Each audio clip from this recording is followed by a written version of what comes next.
akan Dia yang telah memanggil kita oleh kuasa-Nya yang mulia dan ajaib. Ayat 4.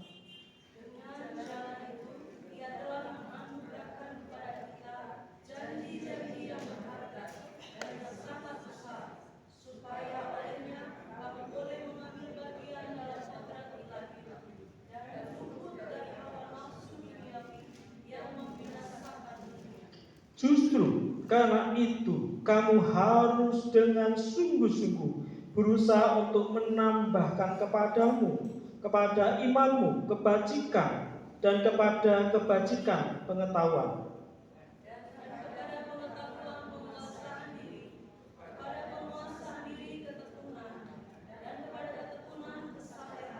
Dan kepada kesalehan masih akan saudara-saudara, dan kepada kasih akan saudara-saudara, kasih akan semua orang.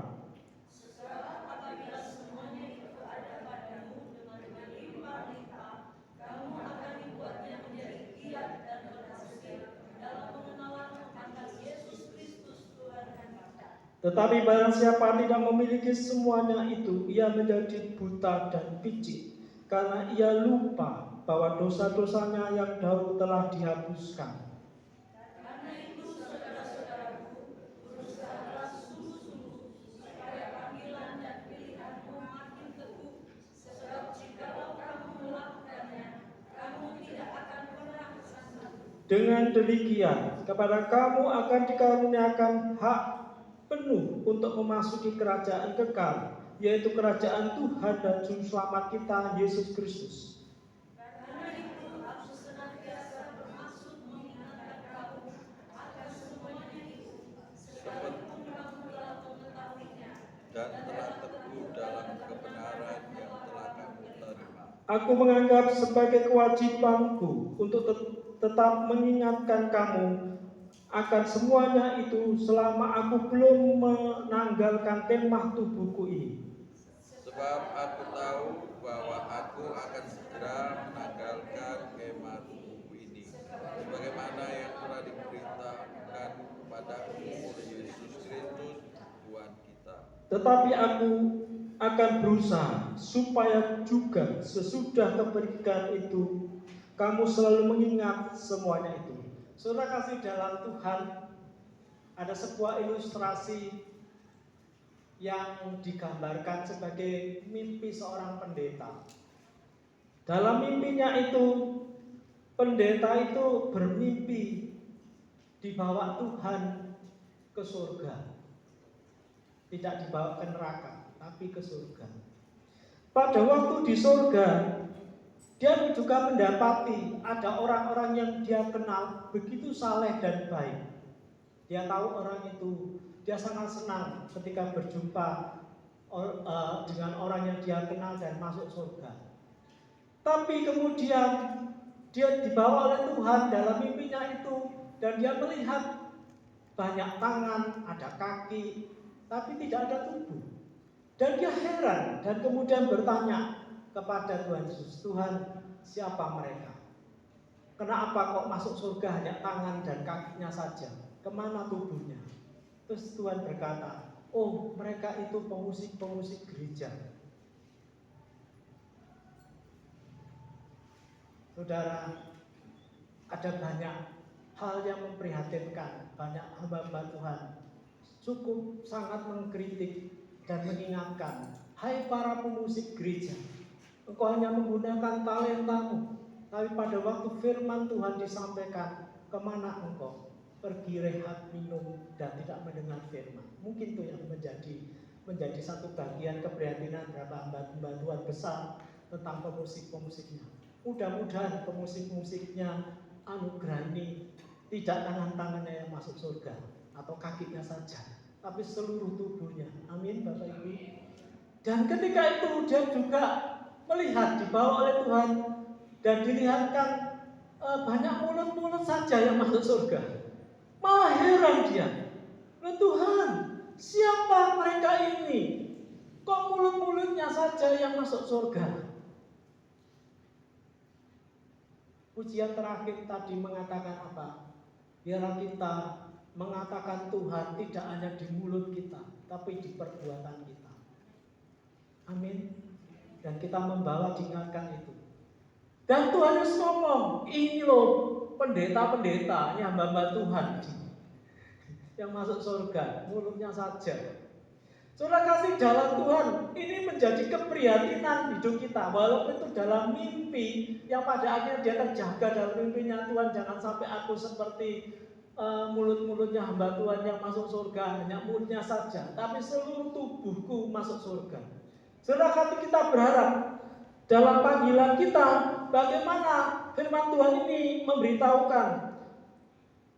Dalam ayat 3 mengatakan begini, telah menggerakkan kepada kita segala sesuatu yang berguna dalam hidup kita. Oleh apa? Oleh anugerah pengenalan kita akan Yesus Kristus. Saudara kasih, dalam Tuhan kita dipanggil semakin waktu dari usaha ketika kita percaya Yesus, tambah waktu hidup kita itu semakin mengenal Yesus Kristus. Panggilan Yesus Kristus untuk mengenal itu sangat berguna bagi kita. Jangan sampai ada orang percaya kita dipanggil oleh Yesus Kristus, halah mek ngono tae. Dari waktu ke waktu tidak ada sesuatu yang membuat ada hal yang berguna bagi kita. Mari kita mengenal dalam ayat ini, dalam pengenalan kita oleh Yesus Kristus. Dalam ayat 8 itu disimpulkan menjadi sesuatu yang sangat menarik. Sebab apabila semuanya itu ada padamu dengan berlimpah-limpah, kamu akan dibuatnya menjadi giat dan berhasil dalam pengenalanmu akan Yesus Kristus. Saudara, menjadi hal yang sangat penting bagi hidup orang Kristen itu adalah dalam hidupnya tidak hanya berbicara tentang gereja yang besar. Kita tahu eklesia itu bicara tentang gereja. Gereja itu bicara tentang siapa?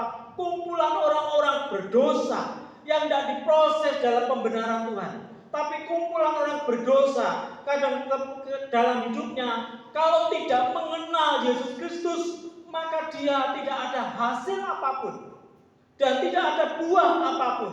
Dalam hidup kita menjadi orang percaya bukan berbicara tentang gedung yang besar gereja, tapi berbicara bagaimana gereja eklesia yang hidup di dalamnya adalah orang-orang berdosa yang mau diproses oleh Tuhan supaya mengenal Yesus Kristus semakin baik. Amin. Kalau tidak seperti itu, saudara kasih dalam Tuhan, berhasil dan berbuah mengenal Yesus Kristus ayat 8 itu, yang pertama adalah dalam kodrat ilahi kita akan memahami semakin waktu kita itu akan sama serupa dengan Allah yang dipulihkan dalam gambar yang telah dipulihkan dalam Yesus Kristus yang pernah rusak oleh dosa, maka kita akan memiliki kodrat yang sama seperti kodratnya Allah. Ini bicara tentang apa? Bicara tentang bahwa kita memiliki yang namanya hidup yang saleh. Ini bukan berbicara tentang sesuatu yang dapat diperlihatkan. Seperti orang Farisi yang kebanyakan mereka telah menerima pujiannya. Tapi mereka pujiannya apa? Membuat sebuah kesombongan kesalehan yang semu. Di dalamnya penuh dengan sebuah gambaran tulang belulang yang dengan berbau yang menjijikkan. Saudara kasih dalam Tuhan, hidup kesalehan kita bukanlah seperti itu. Hidup kesalehan kita itu serupa dan sama seperti Yesus Kristus dalam kodrat yang ilahi. Yang kedua, ketika kita mengenal Yesus Kristus, maka kita luput dari nafsu duniawi yang membinasakan. Kita tahu betapa banyak hidup orang percaya. Kemarin kami di kelas bidat-bidat bicara tentang Children of God. Saudara dengar namanya Children of God?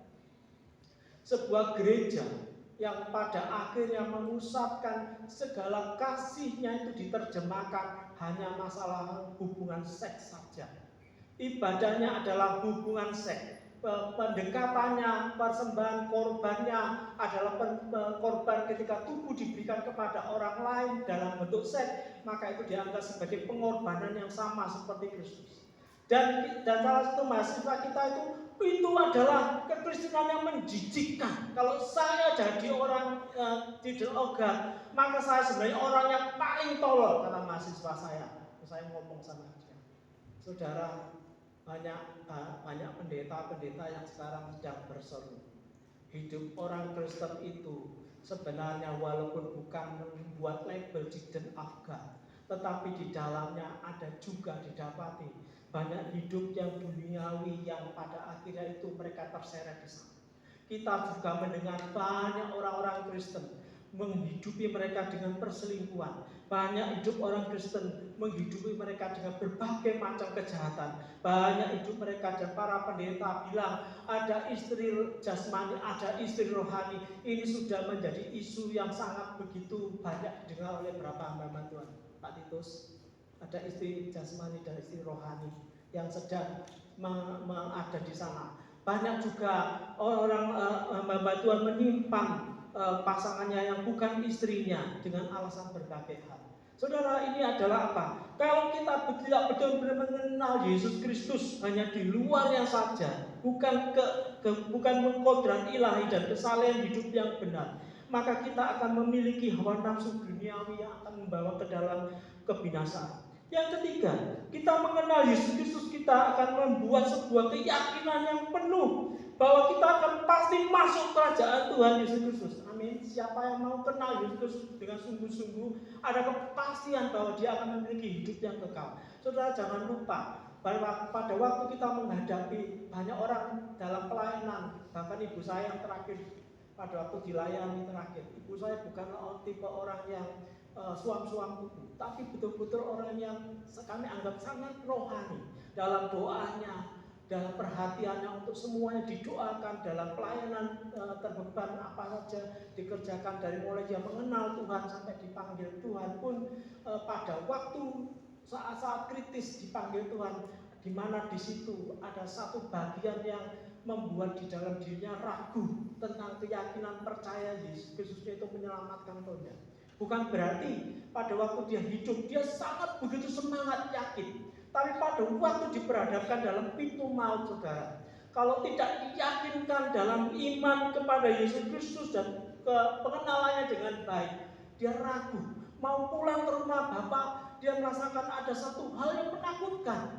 Kami terus berdoa, di akhir hidupnya saya doakan dosa masa lalunya, kami serahkan segala sesuatunya yang menjadi kekhawatirannya, dan kemudian amin. Walaupun begitu dalam keadaan yang koma, dia bisa menerima Yesus dengan kelegaan. Saudara kasih dalam Tuhan, ketika kita mengenal Yesus Kristus, maka kita punya keyakinan hak penuh masuk kerajaan Yesus Kristus. Kalau orang tidak yakin dalam keyakinannya pengenalan kepada Yesus Kristus, sampai sekarang pun ditanya, ya, apakah kau benar-benar yakin kalau hari ini masuk surga? Ya. Ketika beranian memberitakan tentang Yesus Kristus, itu tanda menjadi bagian dia tidak mengenal sungguh-sungguh Kristus. Yang keempat, karena kuasa ilahi Allah telah menganugerahkan kita segala sesuatu yang berguna. Hidup menjadi orang percaya yang mengenal Yesus Kristus akan memahami bahwa semuanya adalah anugerah yang dari Tuhan. Saudara kasih dalam Tuhan, yang menjadikan hidup kita, mengapa kita tidak memiliki pengenalan akan Yesus? Maka di ayat 9 dikatakan, kamu buta dan kamu picik. Lupa bahwa, atau diistilahkan itu amnesia, ya lupa bahwa kita itu sudah menjadi orang yang telah ditebus oleh Tuhan dari dosa-dosa kita. Kita telah dihapus dosa-dosa kita. Kata yang digunakan di sini memunculkan dengan istilah yang jarang dipakai terhadap hidup orang Kristen. Kenapa? Kadang sebenarnya ini muncul, keadaannya namanya maupasion, yang berarti itu menutup mata, berarti itu berpura-pura buta, pura-pura mengerutkan kelopak matanya, berkedip dan kelap-kelip, dan tidak begitu sungguh-sungguh untuk bisa tertarik kepada sesuatu yang sebenarnya sangat berguna dalam pengenalannya kepada Yesus Kristus. Sehingga orang yang seperti ini penglihatannya itu tidak jelas. Penglihatannya itu hanya bukan kepada pekerjaan Allah, tapi penglihatannya orang maupasion itu yang picik dan buta itu melihat kepada dirinya sendiri menjadi bagian yang sangat penting. Mau ke gereja, yang penting bukan melihat apakah saudaranya perlu diperhatikan. Yang penting pergi ke gereja adalah ketika dia diam, bagaimana dia membuat segala sesuatu perhatiannya bukan kepada Tuhan, tapi kepada dirinya sendiri. Saudara kasih dalam Tuhan, maka ini menjadi orang yang tidak dapat mengenal Tuhan dengan baik, sehingga matanya buta dan picik. Karena apa? Karena memperhatikan kepentingan diri sendiri menjadi lebih penting. Tuhan tidak menjadi pusat perhatian yang penting. Tuhan menjadikan sebagian dari segala sesuatu yang sangat jauh selain daripada dirinya sendiri yang paling penting. Saudara kasih dalam Tuhan, tidak memiliki pengenalan pada Yesus. Mau poson tadi memiliki dua arti. Bisa berarti apa? Berpandangan yang sangat pendek. Mudah untuk menjadi berpandangan pendek terhadap hidup, melihat segala sesuatu sebagaimananya adanya, tidak mampu memandang segala sesuatu jauh ke depan. Kalau hidup kita itu ibadah, tidak memandang segala sesuatu menjadi sesuatu yang sangat penting. Ibadah tidak dipandang menjadi sebagai pengenalan kita, karena kita menjadikan sesuatu hal tidak menjadi penting. Sehingga kalau itu menjadi pandangan kita terhadap Allah dalam Yesus Kristus dengan ungkapan mau sopone ini menjadi sesuatu yang sebenarnya kritikan yang diingatkan oleh Rasul Petrus, supaya mereka apa? Supaya mereka itu tidak melupakan bahwa kita itu telah dihapus dosa-dosa kita. Ia mencoba orang yang tidak mau dekat dengan Tuhan, dia akan kehilangan pandangannya kepada yang jauh. Seperti Rasul Paulus katakan, aku tidak mau tahu urusanmu selain aku tertuju pandangan hidupku kepada Yesus Kristus saja. Itu yang lebih penting dari segala sesuatu. Tapi orang yang mengalami situasi tidak mau dekat dengan sungguh-sungguh kepada Tuhan Yesus Kristus, maka dia bisa mengalami namanya amnesia, bahwa dosa-dosanya itu merasa belum dihapuskan. Padahal sudah dihapuskan. Sudah lupa bahwa dirinya sekarang adalah orang yang percaya. Sudah lupa bahwa dirinya adalah orang Kristen yang telah ditebus oleh Tuhan. Hidup yang terus melakukan dosa, sehingga itu menjadi satu bagian orang yang tidak mau dekat dengan Yesus Kristus. Saudara kasih dalam Tuhan, ada hal yang sangat penting di ayat 5 dikatakan, ada hal yang harus kita pahami. Justru karena itu kamu harus dengan sungguh-sungguh berusaha. Ketika sungguh-sungguh berusaha menjadi satu bagian yang membuat godaan yang sangat besar. Salah satunya adalah apa? Apakah saya dan saudara sudah menjadi bosan secara rohani? Bisa saja. Gereja menjadi sesuatu yang membosankan. Bukan gerejanya yang sebenarnya menyajikan segala sesuatu, tapi diri kita menjadi bosan. Semakin banyak kita melayani Tuhan, tetapi kalau tidak dibangun dalam kesungguh-sungguhan hati. Ada seorang pendeta sampai diketahui oleh seorang Buddha, teman dari seorang Kristen, di mana temannya itu seorang Kristen yang bergereja di pendeta itu, dan dikenalkan oleh teman Kristen itu, orang sang Buddha ini, kepada pendeta itu. Suatu ketika pendeta itu diketahui oleh orang Buddha ini dan dekat di mejanya Pak Pendeta yang dia sudah kenal, diperkenalkan oleh temannya yang Kristen. Terus kemudian ketika dekat, sang Buddha ini ngomong gini, Pak, Bapak ini kan gembalanya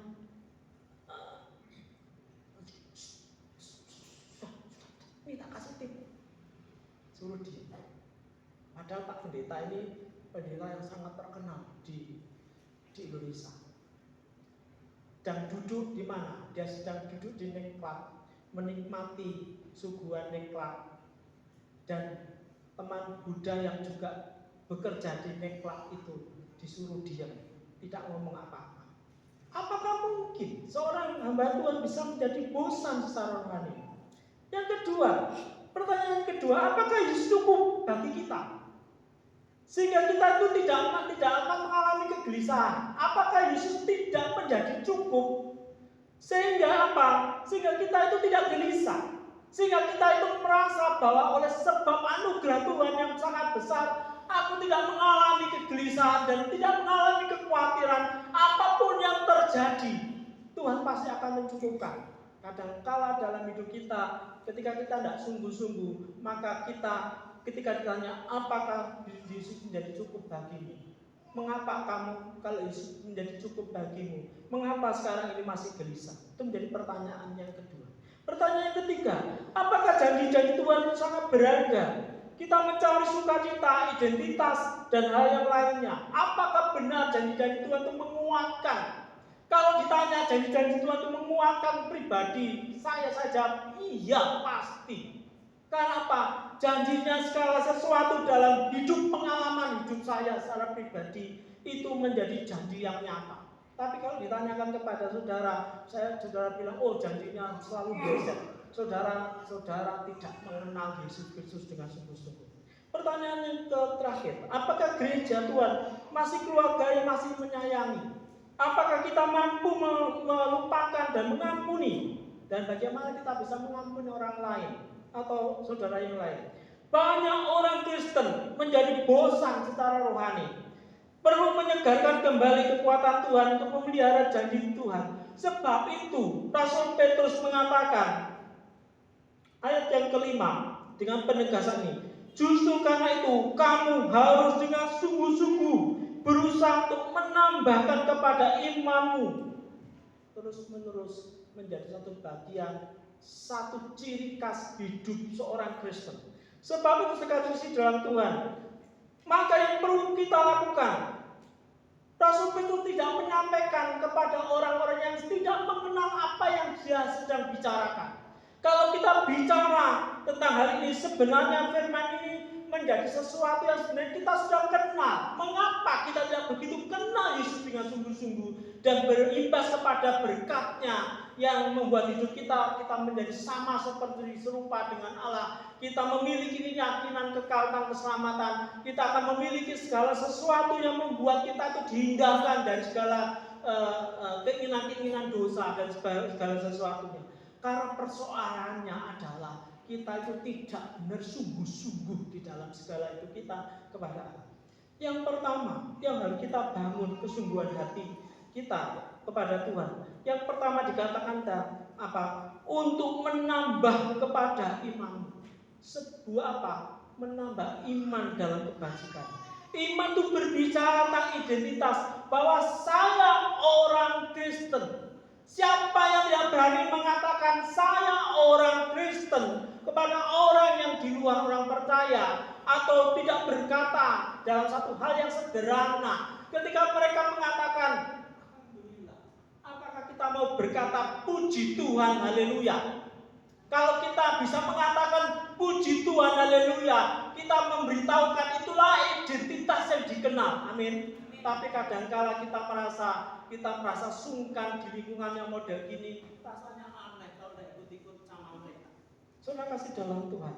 Sebab itu supaya kita percaya bahwa iman itu percaya secara total dalam segala hidup kita yang paling kecil. Saudara kita ketika bicara tentang kebajikan atau kebaikan, menyiratkan ini sebuah keunggulan moral yang terpuji. Bahwa orang Kristen kalau berani menyebut dirinya orang Kristen, maka moralnya, kebajikannya, kebaikannya harus dikenal bahwa mereka memiliki kualitas yang lebih baik. Amin. Tapi kadang-kadang dalam hidup kita, ketika kita kumpul bersama-sama bukan orang percaya, maka kita dipaksa menjadi mirip sama seperti mereka. Saya pernah kerja waktu STM, mulai kelas 1 sampai lulus setengah hari. Ada beberapa teman-teman kami yang curang. Pada waktu pulang kerja, karena ini kerja di mebel, dia sembunyikan pelampir yang mahal, dimasukkan ke dalam celana dan ditutupi jaket gitu hingga keluar. Kalau dilihat kapam itu tidak kelihatan, dan ditumpuk sampai dengan 10 tumpuan, bahkan sampai 1 kardus. Teman-teman unit kami tahu semua. Setelah dia jual, dia bagi-bagikan ke teman-teman yang lainnya. Terus saya bilang, saya dikasih juga. Saya bilang, enggak, saya enggak mau. Loh, kenapa enggak mau? Karena saya orang Kristen, saya enggak mau. Dan mereka juga, ya sudah enggak mau Kak Popo, tapi jangan ngomong juragan ya. Sudah itu biasa. Dalam lingkup kerja apapun yang model kecil-kecil itu biasa. Pak itu sebagai pengusaha dulu juga sama. Ya, bisa memperhatikan ketidakjujuran itu. Tapi apakah kita berani mengatakan itu sebagai orang Kristen yang berbeda? Ditanya, Har, awakmu itu wong lanang, minta maaf yang merokok. Kenapa enggak merokok? Saya jawab, orang Kristen adalah rumah bait Allah. Sejak kerja saya sudah koyak pendeta, tapi Tuhan betul-betul panggil menjadi pendeta. Harus menjadi rumah Allah. Saya tidak mau merusakkan bait rumah Allah. Allah harap gitu aja kok pabrik rokok tutup. Saudara, apakah kita berani mengakui hidup kita? 1 Petrus pasal 29 mengatakan, tetapi kamulah bangsa yang terpilih, imamat rajani, bangsa yang kudus, umat kepunyaan Allah sendiri. Kamu memberitakan perbuatan-perbuatan besar dari Dia yang telah memanggil kamu keluar dari kegelapan kepada terangnya yang ajaib. Kita tahu bahwa iman kita dalam Yesus Kristus yang membuat orang lain di luar Yesus Kristus tidak tertarik ke Kristenan itu bukan disebabkan Yesus Kristus tidak menarik, tapi disebabkan orang Kristen tidak menyadari bahwa dia adalah imamat rajani, bangsa yang hidupnya harus kudus, bangsa yang harus menyatakan berita segala perbuatan-perbuatan Allah yang sangat besar. Tapi perbuatan-perbuatan Allah selalu tidak pernah mau disampaikan. Karena apa? Saudara kasih dalam Tuhan, karena tidak menyatakan kebajikan dan kebaikan. Itu saya selalu ngomel. Dan saya senang kalau doain istri. Karena saya tahu bahwa istri saya kalau sedang ngomel itu sehat. Benar ya? Ya, setuju ibu-ibu? Setuju. Itu sehat. So, Pak Agus langsung setuju. Itu sehat. Kalau enggak gitu, saya itu merasa khawatir kalau enggak dicerewet istri ya baru. Ya. Karena saya melihat itu sehat. Ya. Dia selalu bilang, sekali-kali jawablah tidak kalau ada orang minta pertolongan. Bapak itu terlalu sibuk, selalu baik, sekali-kali ngomong tidak itu. Terus saya bilang dengan firman Tuhan, jika kebaikan itu bergantung kepadamu, lakukanlah itu.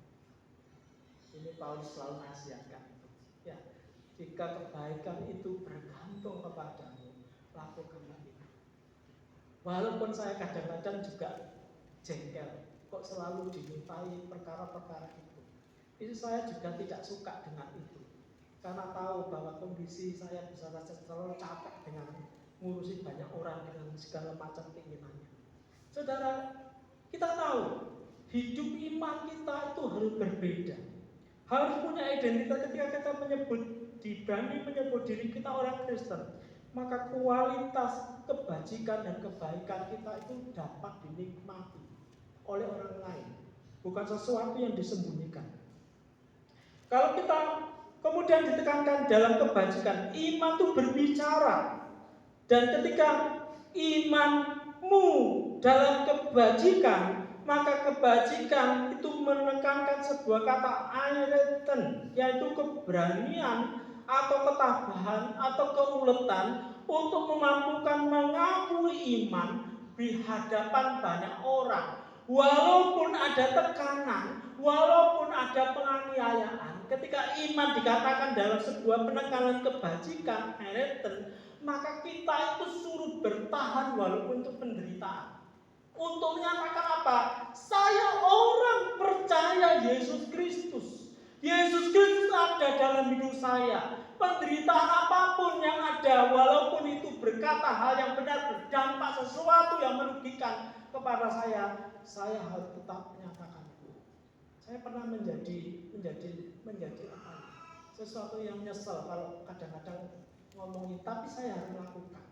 Ketika berderetan orang antri ya, saya sudah melalui dengan antri yang panjang dengan panas-panas. Tiba-tiba ketika sudah memasuki yang dingin, ada orang yang nyerobot di tengah-tengah antrian itu, mencoba memotong yang paling depan dengan saya. Terus orang yang di depan saya itu ngomel sebenarnya dan mulai kepada saya, duh, gak ada aturan, yes, kayak isu kayak gini. Ngomel tapi tidak mau ngomong untuk menegur orang itu.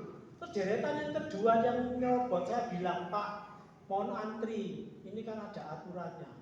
Terus dia ngomong gini, aturannya mana? Di situ tidak ada tulisan antri. Ya, kan aturannya ada, Pak.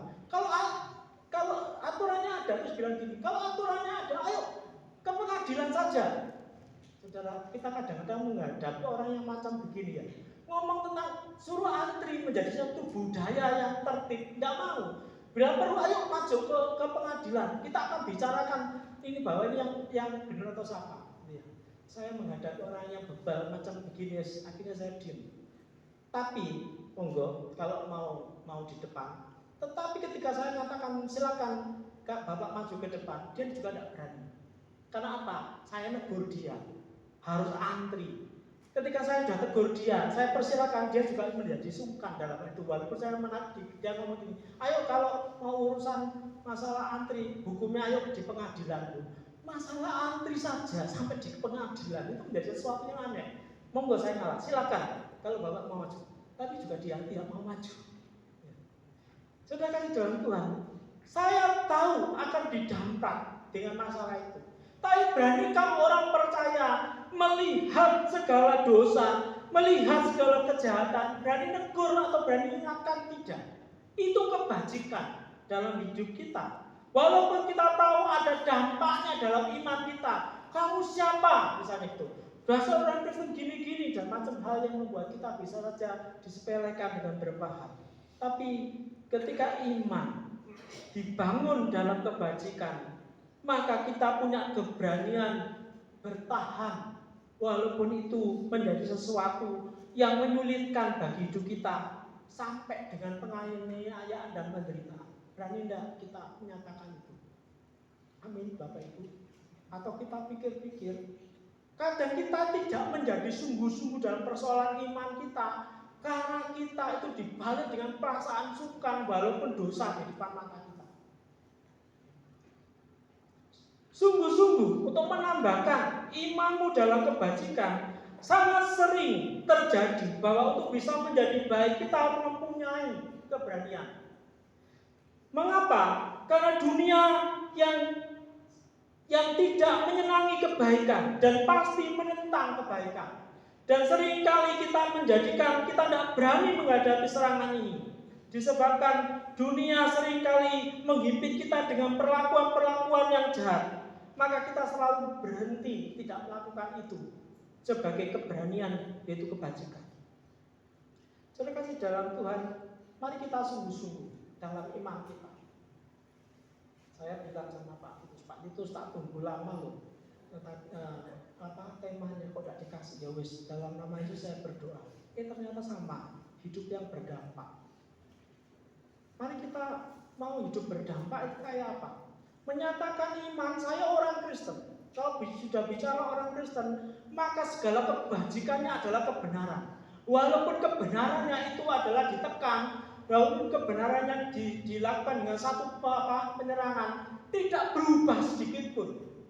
Lalu harus kita punya dampak yang baik kepada orang lain. Yang kedua, penegasan supaya kita itu semakin mengenal Yesus Kristus. Kita lebih sungguh-sungguh. Maka yang kedua adalah kepada kebajikan pengetahuan. Ketika kita itu berani, jangan asal berani, imannya asal berani, tidak ditambah dengan pengetahuan atau gnosis, itu adalah sesuatu hal yang juga salah. Kita menjadi orang percaya juga harus berpengetahuan. Tapi yang menjadi masalahnya dalam kita berpengetahuan itu sebenarnya dengan menggunakan kepengetahuan itu gnosis, yaitu pengetahuan yang memupuk seseorang manusia atau memutuskan mana yang benar, mana yang baik, mana yang terhormat, mana yang efisien, mana yang memberikan kepada kita sesuatu yang menghasilkan, sesuatu yang baik. Maka pada iman harus ditambahkan keberanian untuk berpikir bagaimana seefektif mungkin, dalam keberanian untuk menambahkan berbagai macam pengetahuan yang sangat berlimpah. Saudara, ada ayat firman Tuhan, ibadah akan menjadi cukup dan sangat memberikan apa? Satu hal yang sangat banyak bagi hidup kita. Terus kalau saudara semua berpengetahuan, orang yang pergi gereja, ya, orang yang pergi gereja, baik atau buruk, pengetahuan saudara baik atau buruk, kita bilang apa? Baik. Orang yang pergi gereja itu baik. Dan kita mengatakan apa? Itu pengetahuan yang membuat kita itu bahwa kita berharap Tuhan akan melawat kita dengan firman-Nya dan memberikan sebuah pengetahuan yang pada akhirnya pengetahuan itu membuat kita menjadi pandai dan pintar untuk mengelola hidup rohani kita semakin baik. Itu tujuan daripada kita bergereja.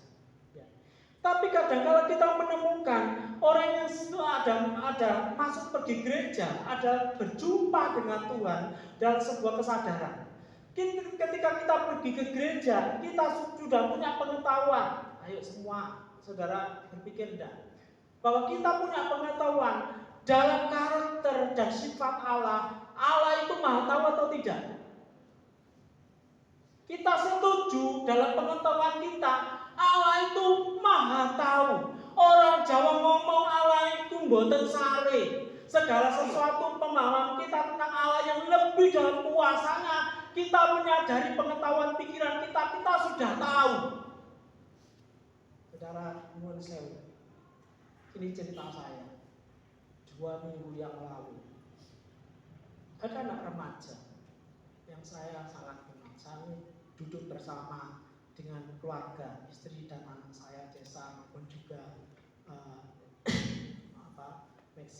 Maxi sudah ke kelas sekolah minggu dan tinggal kami bertiga.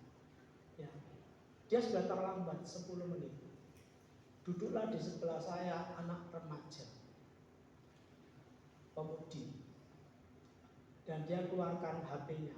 Dan ketika duduk dia keluar HP-nya, dan kemudian sampai dengan pujian dinyanyikan, dia hanya bisa lihat HP-nya, di scroll terus ya, apa itu terus sampai ada ketika dia lupa mematikan bunyinya, kedengaran scrollnya itu, ya, terus dimatikan. Terus pada waktu firman disampaikan, dia masih lihat itu. Sampai ketika firman disampaikan, bunyinya semakin kencang. Ketika firman Tuhan disampaikan, mamanya yang ada di seberang melotot. Melotot ya. Terus dia matikan. Kemudian scroll sampai doa berkat selesai. Saya sempat pegang HP dan saya tutup, mungkin pada waktu tutup doa terakhir saya tidak melihat apakah dia masih lakukan. Tapi ketika itu dia sudah lakukan, istri saya juga sudah tahu. HP istrinya saya sudah dimatikan itu, coba tak buat pancingan, tak taruh depannya dia dalam kondisi mati. Sindiran halus supaya itu dia ngerti ini ibadah. Kok suaranya kenceng sekali. Dalam hidup mungkin kita itu sudah tahu tujuan kita itu pergi ke gereja, dalam pengetahuan kita itu mau apa? Kita jawab apa? Memuji Tuhan, memuliakan Tuhan. Tapi dari awal dia tidak puji Tuhan. Sampai suara saya tak besar-besarkan, tak kenceng-kencengkan, supaya dia mulai saya mempengaruhi dia, supaya dia nyanyi puji Tuhan. Tapi tidak, dia main tangannya itu. Nanti ya, mudah-mudahan nanti di surganya tangannya saja. Tangannya saja yang main. Saudara, kita tahu, kita pergi ke gereja dalam pengetahuan, kita berjumpa dengan Allah yang maha tahu. Dalam pengetahuan kita, kalau kita tidak sungguh-sungguh, memungkinkan kita tidak punya gnosis, yaitu apa? Pengetahuan tentang Allah yang benar, bahwa Allah maha tahu. Apa saja yang kita lakukan jadi kita dibawa menjadi Allah itu yang maha tahu menjadi tidak mau tahu. Disebabkan apa? Pengetahuan kita itu berkurang. Sebab itu saudara, ini tuh mengatakan kebajikan pengetahuan. Ingat, kebajikan itu keberanian. Kebajikan itu sesuatu pemilihan yang bijaksana. Ketika kita memberikan satu kebajikan pengetahuan, seharusnya kita mau sungguh-sungguh dalam pengetahuan kita, mau dengar firman Allah. Kita terlalu banyak disita hidup kita dengan pengetahuan yang bukan tentang Allah, walaupun tempatnya itu tentang pengetahuan tentang Allah. Saudara kasih dalam Tuhan, mirip dengan anak saya Maxi. Kalau belajar ingin tahu, ya, maka dia buka Google, apa yang namanya yang bisa bicara. Kita Google pelajaran ini bahasa Jawa yang mengatakan pulau niki sinten, misalnya gitu ya. Niku artinya apa dalam bahasa Indonesia? Nanti Google-nya jawab enggak? Jawab, ya, jawab. Terus saya bilang sama Maxi, kamu tidak akan pernah pintar dan mengingat apa yang kamu pelajari kalau kamu berharap kepada HP. Kamu belajar dulu baca, itu bacaannya, kalau mau jawab soalnya itu bacaan dulu, supaya nanti pada waktu ulangan di sekolah kamu bisa jawab. Saudara, kita tahu kita berhadapan dengan namanya ini. Yang membuat pengetahuan kita adalah pengetahuan yang instan. Tuhan tidak menarik lagi walaupun kita ada di gereja. Tuhan lebih apa? Kita lebih tertarik dengan apa? Hidup pengetahuan diri kita sendiri, bukan gnosis, pengetahuan yang benar. Yang ketiga, yang lebih sungguh-sungguh yang harus kita kerjakan adalah ayat 6a. Dan pengetahuan penguasaan diri, egretia. Di sini menunjuk pada penguasaan atas semua kecenderungan nafsu keinginan kita. Kita tidak boleh mengizinkan manapun yang mendapatkan selain kita harus mampu mengendalikan. Kita tahu bahwa kita punya nafsu keinginan yang bisa saja itu mengajak kita untuk bermabukan, mencakup semua nafsu yang kecenderungannya itu jahat. Segala sesuatu harus dibatasi dalam batas yang tepat, dalam pengetahuan kita dan kepada pengetahuan penguasaan diri. Ini menjadi satu hal yang sangat penting supaya kita itu dalam segala kesungguhan hidup kita sering dibawa dalam dua pilihan. Pilihan mana yang membuat hidup kita itu semakin dekat kepada Tuhan atau semakin jauh daripada Tuhan. Seringkali pengetahuan diri kita itu didasarkan apa? Didasarkan karena penguasaan keinginan hawa nafsu kita. Kita selalu ingin menguasai hidup kita, itu bukan lagi untuk miliknya Tuhan, tapi adalah keinginan diri kita saja. Saudara kasih dalam Tuhan, ibu saya kalau pergi mau belanja ke pasar, dia selalu tidak lupa pada waktu pergi ke pasar dia harus duduk dulu dan berkata begini. Dan saya tahu beliau lakukan sejak sampai dipanggil Tuhan, dia lakukan seperti itu kalau mau pergi ke pasar. Ya. Dia selalu begini, Tuhan terima kasih bahwa Tuhan memberkati berkat uang ini. Kiranya Tuhan mencukupkan daripada berkat ini supaya bisa belanja menjadi kebutuhan hari ini secara cukup. Amin. Berangkat ke pasar. Saudara, mengapa kita harus mendoakan uang kita kalau berangkat ke pasar? Ibu-ibu pasti tahu. Karena apa? Ada memungkinkan kalau kita berangkat ke pasar, maunya kita beli sayur asem, tapi yang terjadi apa? Baju merah yang dibeli. Ada kemungkinan yang terjadi. Itu namanya penguasaan diri. Itu harus menjadi sesuatu yang protek terhadap segala sesuatunya. Sebab itu dalam kepada kita dan kepada kita tahu pengetahuan kita itu baik, ya. Tapi kalau pengetahuan itu tidak disertai dalam penguasaan diri, ada pilihan yang memungkinkan kita disesatkan dalam keinginan hawa nafsu. Segala sesuatu punya kecenderungan karena ada keinginan yang memungkinkan kita itu digoda itu menjadi jatuh dalam dosa.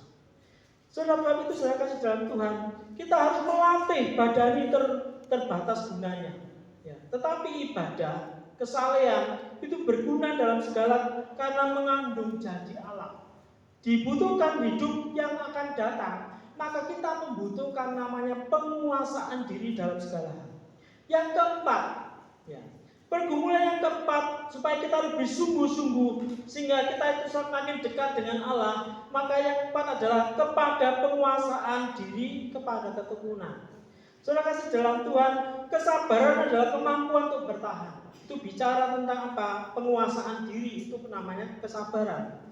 Tapi dalam keadaannya sukar, penguasaan diri berurusan dengan penanganan kesenangan dari kehidupan sementara. Kesabaran terutama berhubungan dengan tekanan dan problem dari hidup kita. Seringkali orang menyerah pada kesenangan-kesenangan yang juga tidak cukup untuk mendisiplin, menangani tekanan, sehingga ia menyerah. Kesabaran bukanlah sesuatu yang berkembang secara otomatis. Sebab itu, dalam ayat ini menghubungkan penguasaan diri berkaitan dengan ketekunan, sebab pada dasarnya kita selalu dalam penguasaan diri kita itu tidak menjadi tekun. Ini bicara tentang sebuah kesabaran dalam hidup kita. Kita seringkali menguasai diri kita itu dengan istilah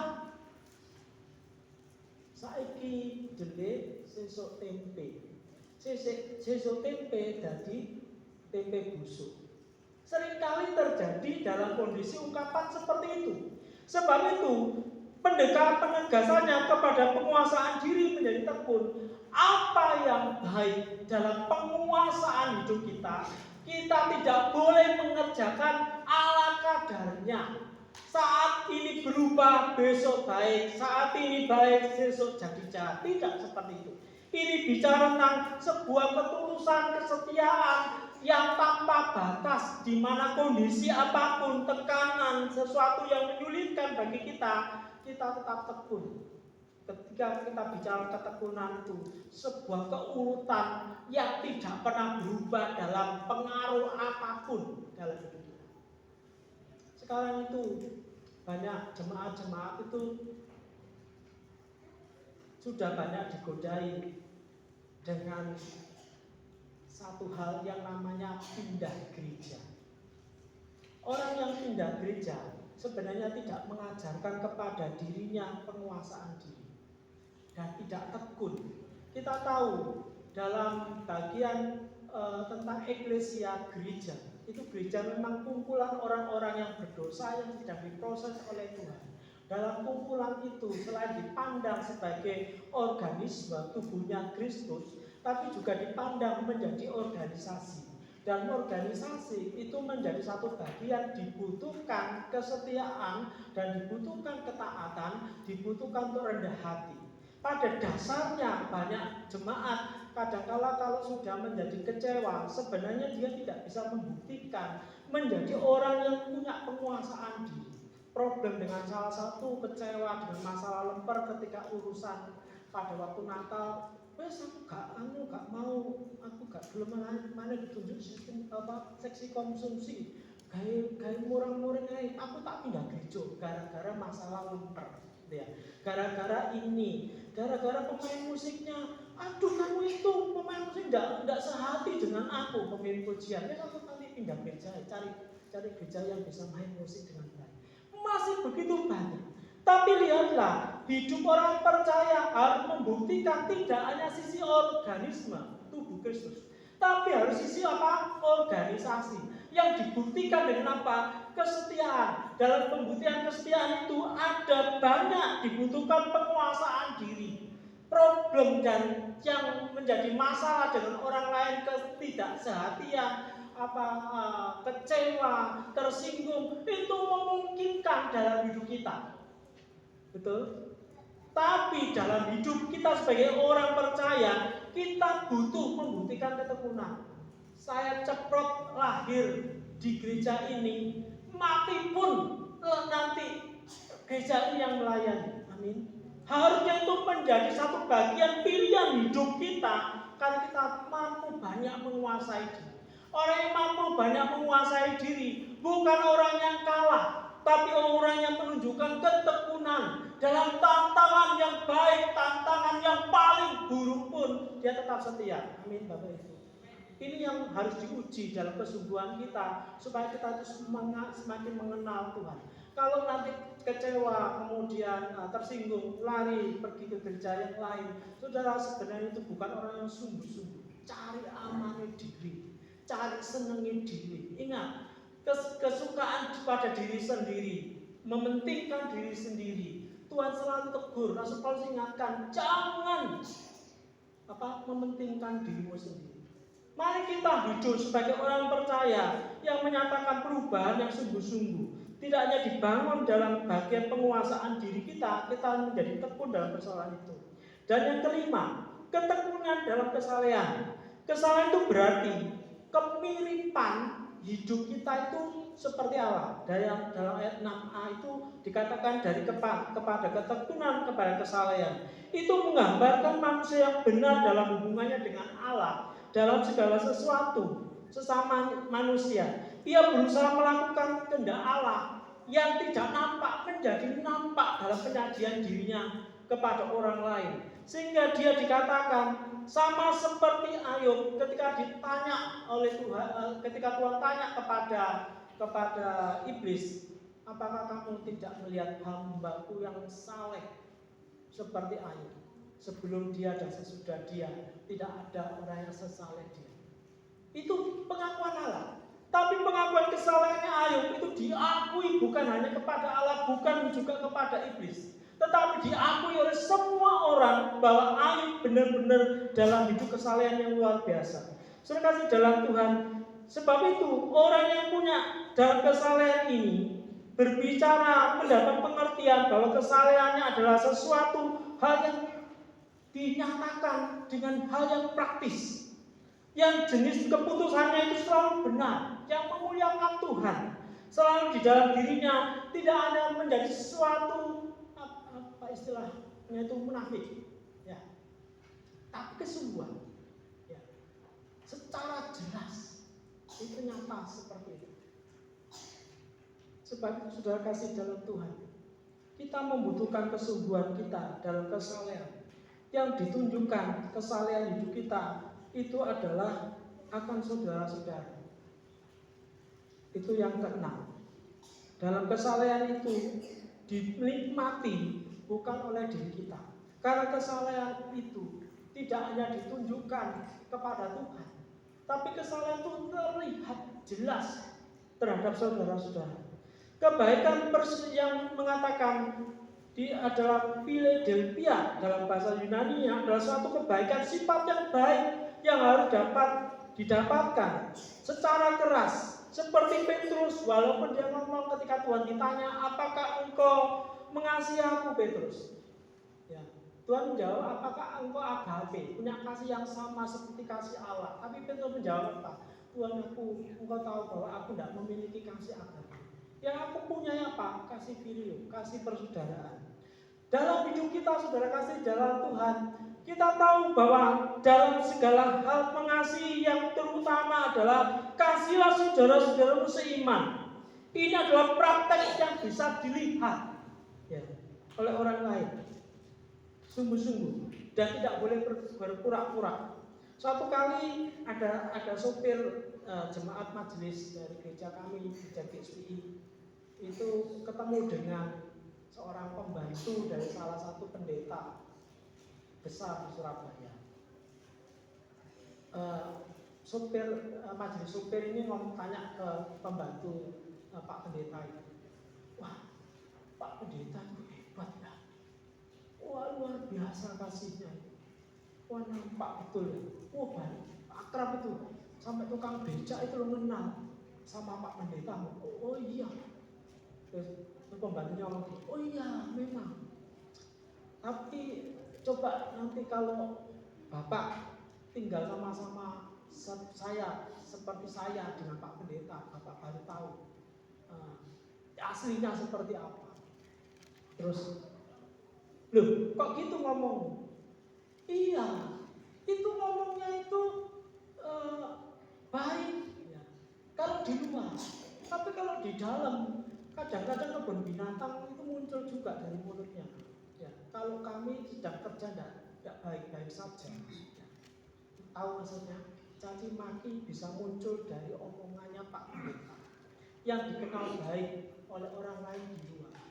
Saudara kasih dalam Tuhan, kita tahu menyajikan hidup kita sebagai orang percaya, maka kesalahan hidup kita itu tidak menjadi kesalahan yang tersembunyi. Orang lain tahu. Sehingga kalau ada, hendaklah itu menjadi sesuatu yang harus menjadi sesuatu yang nyata dalam keberadaan hidup kita. Yang terakhir dari bagian ini, kesungguhan kita dibangun dan kepada kasih akan saudara kasih saudara kasih akan semua orang. Jadi kita tahu bahwa Petrus itu tidak bisa menjalankan pertanyaan Tuhan tentang agape, tentang kasih Allah. Dijawab dengan filia atau filio. Ya. Ini adalah sifat baik orang Kristen. Harus berakhir kasih kita itu seperti kasih Allah. Untuk saudara-saudara tidak hanya cukup, tapi untuk orang lain harus ditunjukkan. Sehingga orang lain mengenal bahwa orang percaya itu betul-betul mengasihi. Tidak pilih kasih hanya kepada saudara yang sama-sama seiman. Kita sering kali kalau sama-sama saudara seiman rasanya itu enak, gitu ya. Tapi kita juga harus menunjukkan kemurahan hati kepada orang lain dengan yang bukan percaya, menjadi sungguh-sungguh dalam hal ini. Dalam persoalan agape ini, maka yang harus dilakukan dalam kesungguhan kita kepada orang yang tidak percaya, kita tidak sungkan-sungkan berbicara tentang kasih Allah di dalam iman Kristen yang jelas, yang seringkali kita sebut dengan pemberitaan Injil.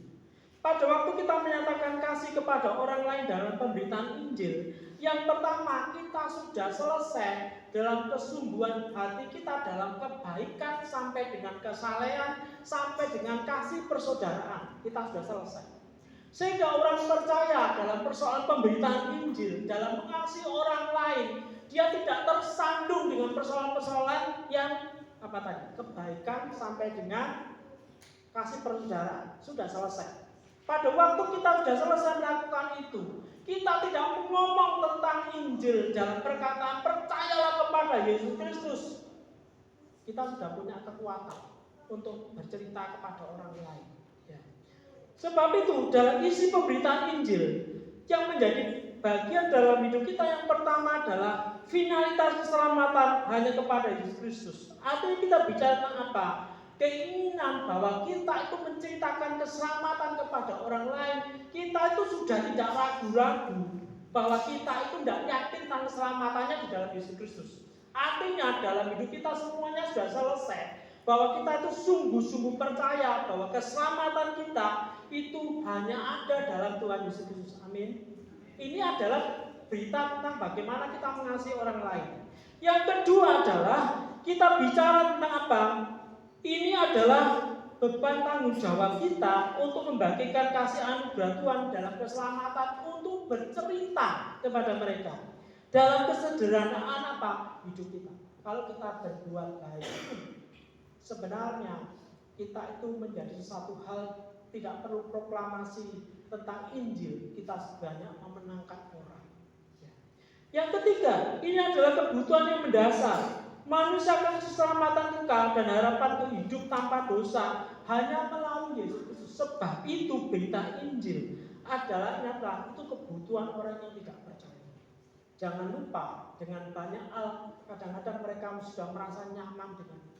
Tapi untuk masa sekarang sudah digoncangkan bahwa dalam hidup iman mereka membutuhkan Yesus Kristus.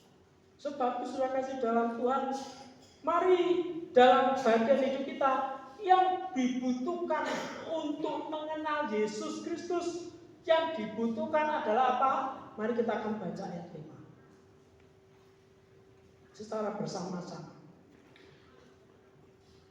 Justru karena itu harus kamu dengan sungguh-sungguh berusaha untuk menambahkan kepada imanmu kebajikan, dan kepada kebajikan pengetahuan, dan kepada pengetahuan penguasaan diri, dan kepada penguasaan diri ketekunan, dan kepada ketekunan kesalehan, Dan kepada kesalehan kasih akan saudara-saudara, dan kepada kasih akan saudara-saudara kasih akan semua orang. Tetapi semuanya harus ditekankan apa? Sungguh-sungguh. Mari kita berdoa. Dalam penuh rahmat dan kasih-Mu ya Tuhan, kami mensyukuri bahwa hidup kami selama ini tidak begitu dekat dengan Allah. Hidup kami hanya memberikan kewajiban kami sebagai orang Kristen. Kalau kami pergi ke gereja hanya merupakan kewajiban kami sebagai orang Kristen. Kami berdoa menjadikan keluhan kesah kami punya persoalan. Kalau kami butuh Tuhan, kami diperhadapkan dengan situasi yang tidak baik-baik saja. Tuhan, kiranya Kau mengampuni hidup kami, sehingga pengenalan kami kepadamu menjadi pengenalan hanya kabar saja, pengenalan hanya di luar saja, tetapi tidak nampak yang lebih dalam persekutuan yang dalam. Tuhan, bangun kami dalam iman kami, dibangun dalam kebajikan, dibangun dalam pengetahuan, dibangun dalam penguasaan diri, dan dibangun di dalam segala kesalehan hidup kami menjadi kesalehan yang tidak hanya berupa di luar, tetapi kesalehan yang turut dengan pembangunan diri kami oleh sebab pengenalan hidup kami yang sama seperti Kristus. Tuhan, bangun kami menyatakannya, dirasakan kasih kami dengan saudara kami sendiri, dengan orang yang tidak percaya. Kami berani bercerita tentang Yesus Kristus. Pada akhirnya ya Tuhan, berkati kami semakin sungguh-sungguh mengenal. Dalam nama-Mu Yesus berkati kami.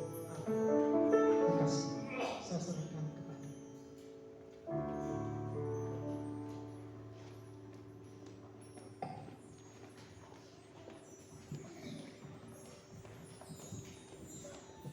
Puji Tuhan.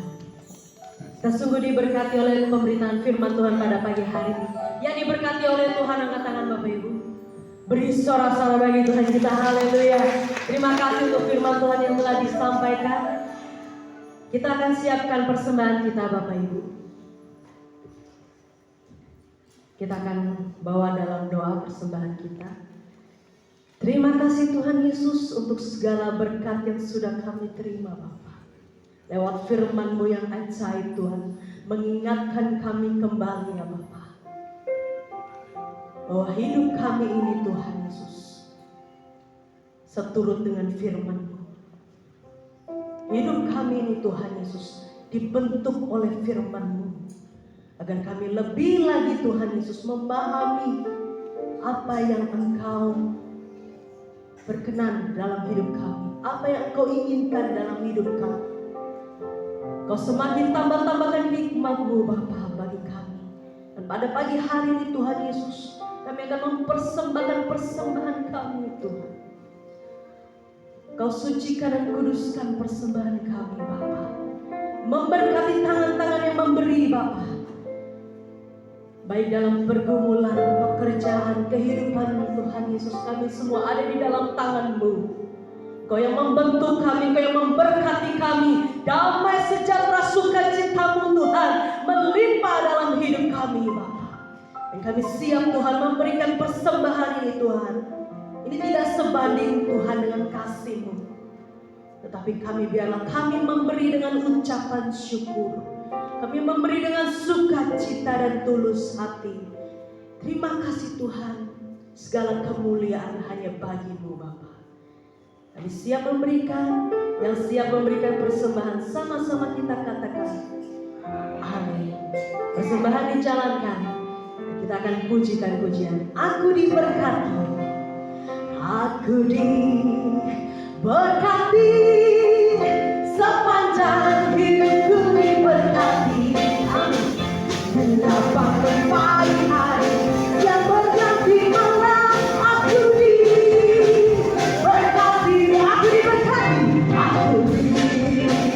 berkati, sepanjang hidupku diberkati. Amin. Mendapat pagi hari yang berganti malam, aku diberkati, diberkatilah, diberkatilah. Orang yang menandang Tuhan diberkati.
serahkan kepada Bapak Gembala.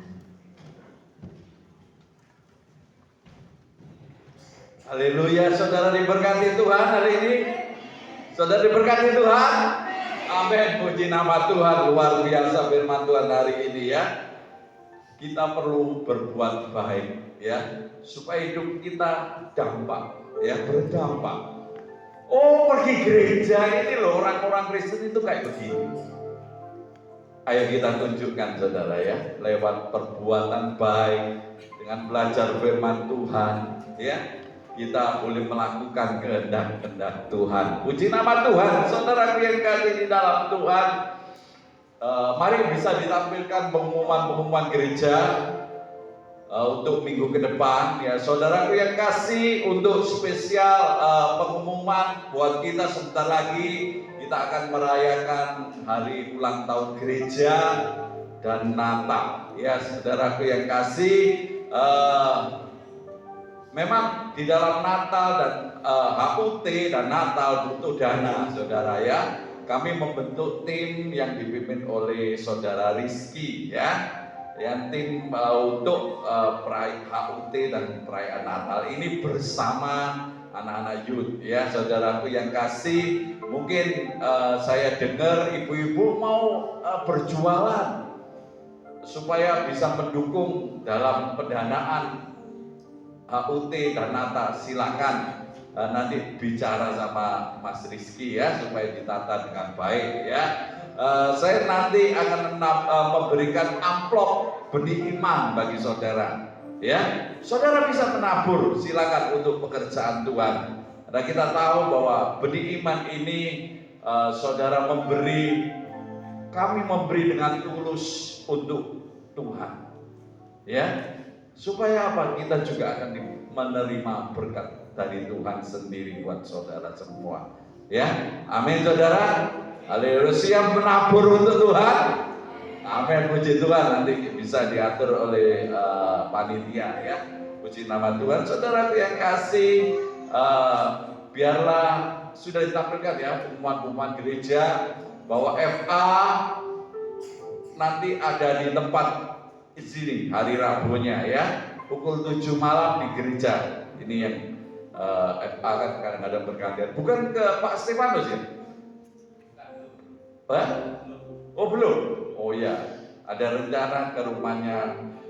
Kalau bisa juga Ibu Septi, Saudara Septi bisa di Pak Agus ya, bisa diatur di situ. Dia siap sekali ya, supaya kita jemaat kita bisa bersekutu di rumahnya. Puji Tuhan. Demikian pengumuman gereja, saudaraku yang kasih di dalam Tuhan. Biarlah menjadi berkat buat kita hari ini. Tuhan selalu beserta kita. Amin. Mari kita akhiri ibadah kita. Saya undang semua bangkit berdiri, angkat tanganmu tinggi-tinggi di atas kepala kita. Sebab Kau besar. Amin. Berbakat Tuhan cari. Haleluya. Amin.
peran Tuhan.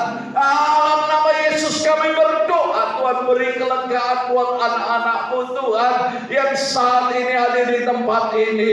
Mereka yang sakit Tuhan, jamah Tuhan, jamah sembuhkan dalam nama Yesus. Kuasa-Mu ajaib dan dahsyat. Orang buta bisa Tuhan Kau celikan, lumpuh berjalan, kusta Kau taikkan dalam nama Yesus. Aku percaya juga Kau sanggup menyembuhkan kanker atau apapun juga sakit penyakit Tuhan dalam nama Yesus. Tuhan menyembuhkan, mentahirkan buat anak-anak-Mu di tempat ini yang sakit Bapa. Mungkin saat ini anak-anak-Mu yang mencari pekerjaan, persoalan keluarga, persoalan pekerjaan apapun juga, kami berdoa Tuhan supaya keluarga anak-anak-Mu selalu diberkati Tuhan, diangkat naik dan bukan turun, dijadikan kepala dan bukan ekor, sehingga anak-anak-Mu lakukan Tuhan buat berhasil dalam nama Tuhan Yesus.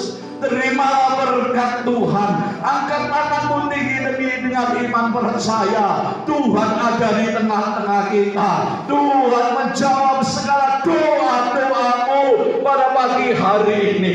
Pujian-pujian membuat Tuhan melihat di tempat ini.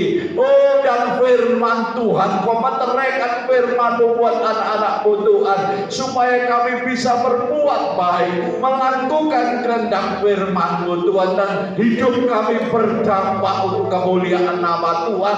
Terima kasih Tuhan, terima kasih. Bukakan tikap-tikap langit-Mu, curahkan berkat-Mu atas hidup anak-anak-Mu Tuhan. Kau angkat hidupnya naik Tuhan dan bukan turun. Kau jadikan mereka kepala dan bukan ekor. Kau buat berhasil anak-anak-Mu yang lakukan hari-hari ini, baik di pekerjaan mereka, di pelayanan mereka, di keluarganya.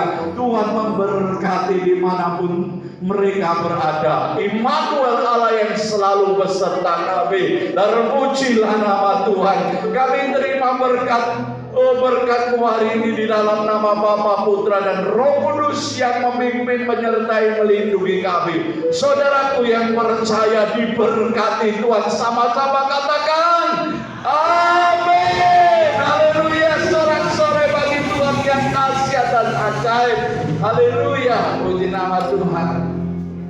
Selamat pulang, sampai ketemu minggu yang akan datang ya saudaraku. Haleluya.